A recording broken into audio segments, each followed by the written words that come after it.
जय माँ बीजा सहन आप सभी को।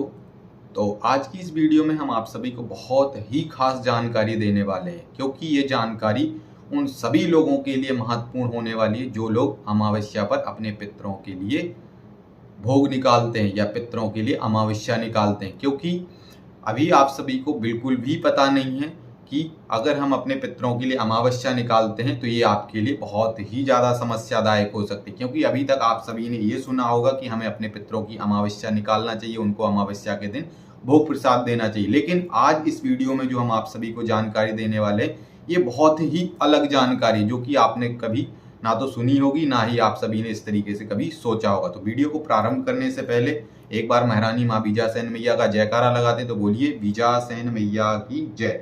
और जितने भी लोग हमारे चैनल पर नए हैं तो चैनल को सब्सक्राइब कर लीजिए, वीडियो को लाइक कर दीजिए और वीडियो अगर अच्छी लगे तो वीडियो को शेयर भी कर दीजिए। चलिए अब वीडियो को प्रारंभ करते हैं। तो हम आप सभी को बताना चाहेंगे कि जब हम अपने पितरों की अमावस्या निकालते हैं तो ये अच्छी बात है। हर व्यक्ति के लिए अपने पितरों के लिए अमावस्या निकालना चाहिए। अमावस्या पर अपने पितरों का पूजन पाठ करना चाहिए, पितरों के लिए भोग आदि देना चाहिए।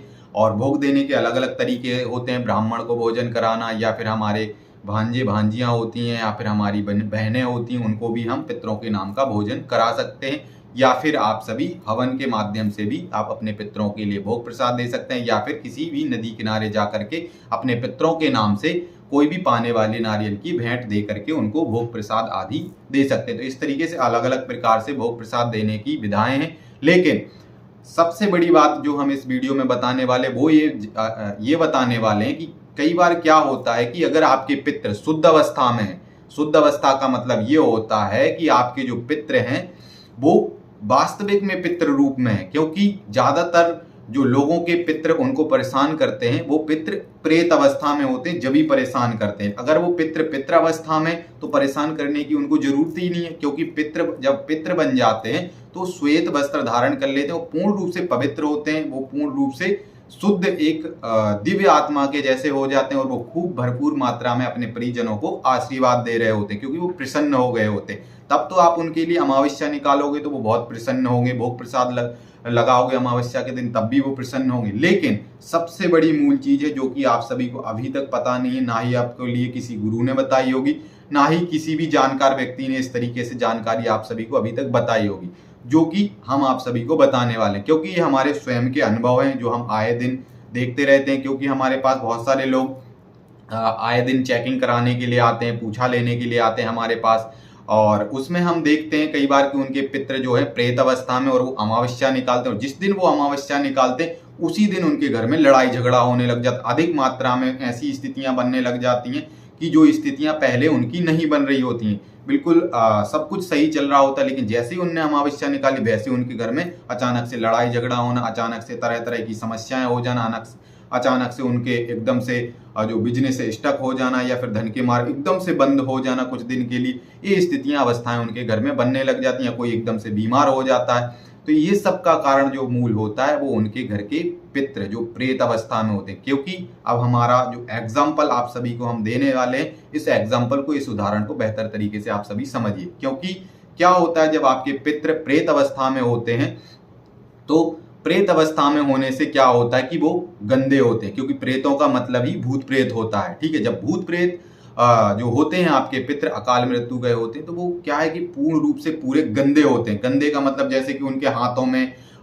सीधे शब्दों में कहें तो लैटरिंग लगी हुई है, पूरा मलमूत्र उनके शरीर में लिपटा पड़ा हुआ है, और बहुत लंबे समय से उनके पाप कर्मों की वजह से वो बहुत लंबे समय से भटक रहे हैं। ना तो उनको मतलब अच्छी जगहों पे वो जा ही नहीं पाते। क्योंकि भूत प्रेत, अगर आप मान लो कि किसी देवीय स्थल पर, या जैसे मान लो कि कोई मंदिर के पास नहीं जा सकते वो, क्योंकि उनको जो उनकी सूक्ष्म ऊर्जा होती है उनको आग जैसे फील होने लग जाती, जलन होती है, बहुत दिक्कत होने लग जाती, तो पवित्र जगहों पे वो जा नहीं पाते हैं। और कुछ शुद्ध जो जैसे हवन आदि कहीं पर हो रहे होते हैं उसकी ऊर्जा को ग्रहण कर नहीं पाते हैं। वो आप जो भोग प्रसाद अमावस्या पर निकाल करके उनको दे रहे होते हैं वो ग्रहण कर नहीं पाते, क्योंकि वो पूर्ण रूप से मलिन है, गंदे हैं, गंदी अवस्था में। अब जैसे एक एग्जाम्पल जो हम आप सभी को देने वाले थे वो हम अब बताते हैं आप सभी को कि मान लीजिए कि आपके हम हाथ बांध दें, ठीक है। अब हाथ बंधे हुए, या फिर आपके हाथ मान लीजिए कि किसी चीज में सने हुए, गंदी चीज में सने हुए हैं, ठीक है। और आप बहुत लंबे समय से आपके मान लो कि पूरा दिन हो गया है, और पूरे दिन से आपके जो हाथ हैं वो गंदी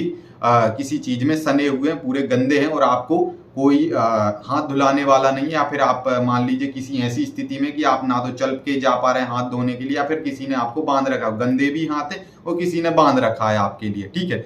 और उसके बाद आपके लिए बहुत ज्यादा, क्योंकि दिन भर से आप बंधे हुए और हाथ भी गंदे, आप कुछ खा भी पी भी नहीं सकते हैं, तो बहुत ज्यादा आपको भूख लगी हुई है, ठीक है। मान लीजिए कि आपकी ऐसी स्थिति हो गई कि आपको बिल्कुल मरने जैसी स्थिति है, लेकिन ना तो आप खाना खा पा रहे क्योंकि गंदी आपके हाथ हैं और हाथ बंधे भी हुए हैं, और अचानक से कोई व्यक्ति आपके पास में बढ़िया पकवान की थाली सजो करके आपके सामने रख दे, तो ये बताइए कि आपके लिए क्या बीतेगी। मतलब ये मान लो कि आप बिल्कुल आग बबूला हो जाओगे। आग बबूला होने का मतलब आप इतने ज्यादा गुस्सा हो जाओ, ऐसा लगेगा कि एक बार अगर हम खुल गए तो इसका सर फोड़ देंगे, क्योंकि एक तो मतलब आप बंधे हुए हाथ गंदे हैं आपके, और भूख से आप बिल्कुल मरे जा रहे हो, और आपके हाथ खुले नहीं, और हाथ खुले नहीं, और उस व्यक्ति ने आपके सामने अच्छे पकवानों से भरी हुई सजी हुई थाली आपके सामने रख दी। तो आप जैसे तैसे तो अपनी भूख को कंट्रोल कर रहे थे, अब जब भोजन आपके सामने आ जाए, सुगंधित आपको खुशबू आ रही है भोजन की और आपके सामने थाली सजी है और आप खा नहीं पा रहे, तो कितनी क्रोध गुस्सा है। जिसने वो थाली लगाई उस पर आपको इतना गुस्सा आएगा कि इसको हम जान से मार दें। ऐसी आपके साथ में स्थितियां बनेगी। तो यही सेम स्थितियां आपके पितरों के साथ बनती है जो प्रेत अवस्था में होते हैं, क्योंकि जब हम अमावस्या पर उनके लिए भोग प्रसाद निकालते हैं और वो पूर्ण रूप से गंदे होते हैं और वो भोजन प्रसादी आपकी पा नहीं पाते हैं, क्योंकि उनके हाथ गंदे होते हैं, उनका पूरा जो ऊर्जा, सूक्ष्म ऊर्जा होती है वो पूर्ण रूप से गंदी होती है, मलिन होती है।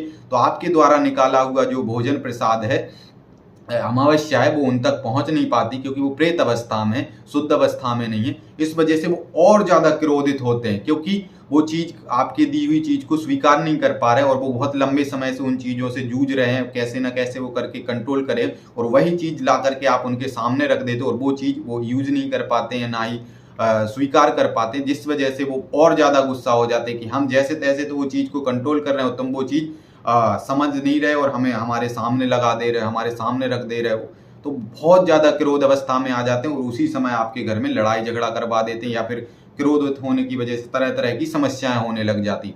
तो जब भी आप अपने पितरों के निमित्त अगर अमावस्या निकालना चाहते हैं, तो सबसे पहले तो आप अपने पितरों के विषय में ये जानें, क्या आपके पितृ वास्तविक में पितृ योनि में है या प्रेत योनि में। अगर प्रेत योनि में, तो सर्वप्रथम आपके लिए अमावस्या निकालने से पहले, अपने पितरों को भोग प्रसाद देने से पहले अपने पितरों की मलिनता हटवाइए, अपने पितरों को शुद्ध कराइए, पितृ वास्तविक में उनको पितृ रूप में लाइए। और ये सारी प्रक्रियाएं कोई जानकार व्यक्ति ही कर सकता है, ऐसे आप स्वयं से नहीं कर सकते। कोई जानकार व्यक्ति होगा, वो आपके पितरों को मलिनता से हटा करके उन पितरों को शुद्धिकरण करवाएगा, और शुद्ध जब आपके पितृ हो जाएंगे तो वो पितृ आपके द्वारा दिए हुए भोजन प्रसादी को भी स्वीकार कर पाएंगे, और आपके जो भी आप अमावस्या निकालेंगे अमावस्या को स्वीकार करेंगे, जो भी दान पुण्य पूजा पाठ जो कुछ भी करेंगे वो सब कुछ स्वीकार कर पाएंगे। तो उससे पहले आप सभी के लिए अपने पितरों को शुद्ध कराएं। जो भी पितर आपके मलिन हैं प्रेत अवस्था में, या फिर आपके पितृ बंधन में, तो बंधन खुलवाइए, क्योंकि ये सारी स्थितियां, अवस्थाएं आपके पितृ जब भी स्वीकार कर पाएंगे जो आप अमावस्या निकाल रहे हैं, जब ये सारी परिस्थितियों से आपके पितृ बाहर निकल आएंगे। क्योंकि कई बार आपके पितृ बंधन में भी होते हैं, दुष्ट तांत्रिक बंधन कर देते हैं, तो इस वजह से भी आपके पितृ आपकी दी हुई सेवा को स्वीकार नहीं कर पाते हैं। तो ये सारी चीजें आपके पितरों के विषय में कोई जानकार ही बता पाएगा, अन्यथा आप तरह तरह की समस्याओं से जूझते रहेंगे। आपके घर में कोई शुभ काम नहीं होंगे, शादी विवाह आदि, या फिर इसके अलावा और भी कोई अन्य काम है वो भी नहीं होंगे। तो इन सारी समस्याओं की जो जड़ होती है आपके पितृ होते हैं, जो प्रेत अवस्था में होते हैं। इस जड़ को खत्म करने के लिए आपके पितरों को आपको मनाना पड़ेगा, आपके पितरों को आपको शुद्ध करवाना पड़ेगा, और पितृ अगर बंधन में तो बंधन खुलवाने पड़ेंगे। तो अगर आप सभी हमारे माध्यम से अपने पितरों के लिए शुद्ध करवाना चाहते हैं, उनकी मलिनता हटवाना चाहते हैं, या फिर पितृ आपके बंधन में, आपको ऐसा लग रहा है बंधन खुलवाना चाहते हैं, तो दिए गए स्क्रीन पर जो नंबर है, इस नंबर पर व्हाट्सएप मैसेज कर सकते हैं, डायरेक्ट कॉल कर सकते हैं, और हमारे द्वारा ये सारी समस्याओं का आप सभी समाधान पा सकते हैं। तो आप सभी के लिए जय मां विजय।